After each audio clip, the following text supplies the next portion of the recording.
អំបិលបាត់ទៅហើយអំបិលបាត់ទៅហើយបងប្អូនទាំងអស់គ្នាអើយអំបិលប្រៃបាត់ទៅហើយ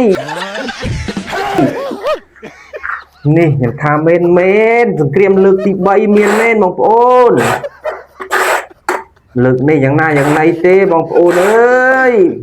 បែកអាចទាំងអស់គ្នាណែអូចាប់អត់ប្រឡោះកំមុំម៉ៃទាំងអស់គ្នាឆាប់លវៀងស្រោត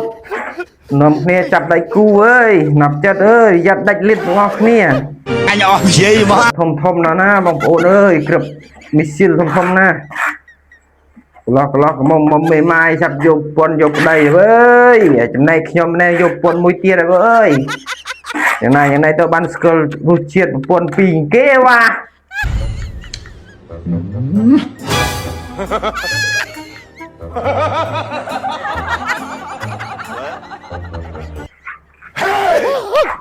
កុំអើយវា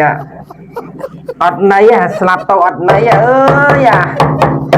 អំបិលប្រៃបាត់ទៅហើយបងប្អូនអើយជំរាបលើកទី3ខ្ញុំថាមែនបងប្អូនច្បាស់ហើយណែនណាបងប្អូនអើយ 100% ហើយបងប្អូនកន្លងមកម៉ៃឆាប់ស្រោត